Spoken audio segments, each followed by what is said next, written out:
Secret Empire has come and gone. 10 issues, a prequel, an epilogue, and a whole bunch of tie-ins, finally over. The event on a whole was not very good. The premise alone was widely criticized for turning Captain America into a fascist. The thing was overstuffed with a lot of characters and a lot of plot points, and the ending just didn't really change the Marvel Universe in any significant way. And for me personally, the series was way too long, way too boring, often confusing, and just filled with art that didn't really fit the kind of story they were trying to tell. I already made a video about my thoughts on Secret Empire, which you can watch right over here. That was done when the series was halfway complete, but now that it's over, I can honestly say my opinion hasn't changed all that much. After it was over, I honestly thought to myself, why did I even bother reading this? Why do I bother with event comics anyway? The same thing always happens. They're always way too long with too many needless tie-ins and often don't have any real significance or even really any entertaining. So why do I keep going back to them? But then I started reading Dark Knight's Metal and I was reminded of just what a good event comic is supposed to be.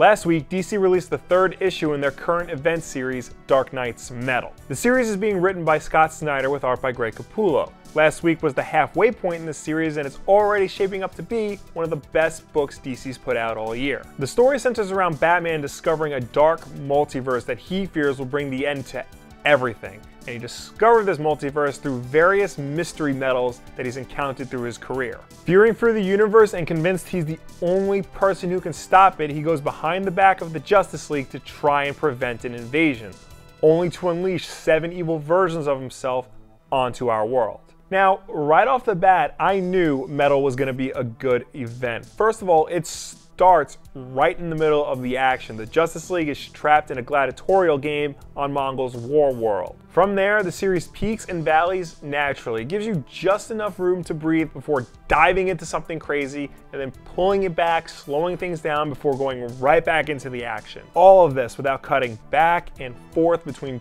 too many things. It is focused on one story, the impending doom that Batman has discovered. That's not to say there aren't other stories and deviations in Metal. There are. The Legion of Doom shows up for a cutaway scene, and there's a lot going on with the surrounding mystery of Hawkman. But they all fit. They all feel like a natural part of the story instead of some needless mystery or some tie-in to another comic. Now, I know some of you may be thinking, Will, there are tie-ins to Dark Knight's Metal. Hell, technically this spun out of 2 other tie-in books, Dark Days The Forge and Dark Days The Casting. Not only that, but it makes explicit references to events in Grant Morrison and Andy Kubert's The Return of Bruce Wayne and to Snyder and Capullo's own New 52 Batman run. But none of that take away from the main story of Metal. Yes, The Forge and The Casting are kind of important, but all the other tie-ins really aren't. So far, nothing from the tie-ins or spin-offs have felt overly essential. I'm reading just Metal and haven't felt lost or confused by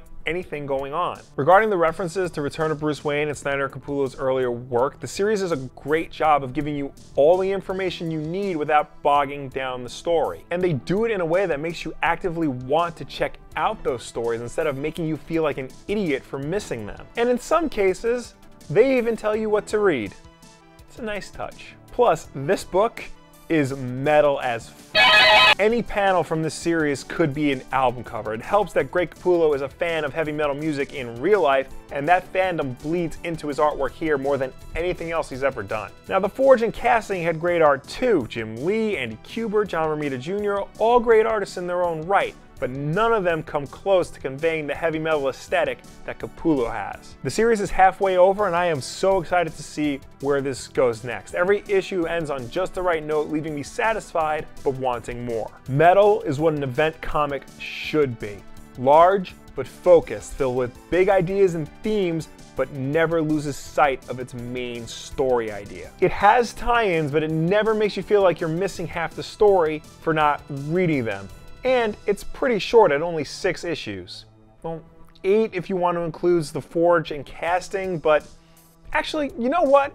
Include The Forge and Casting. So this is an 8-issue series, which is more than enough for a good event. Now, unfortunately, issue 4 of Metal isn't coming out until December 12th, which just sucks completely. But you know what?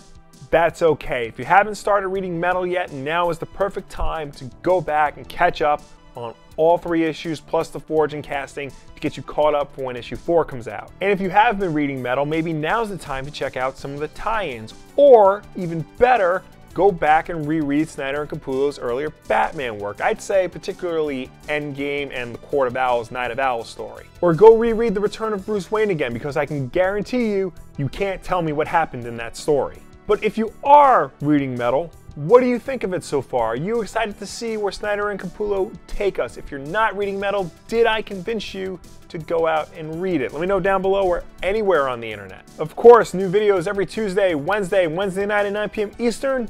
Wulff Den Live. Subscribe to catch that. Click the bell icon notification thing so you get notifications on when that goes live. Like this video and share it with a friend who needs convincing that event comics are still worthwhile. Thank you all for watching. I will see you next time.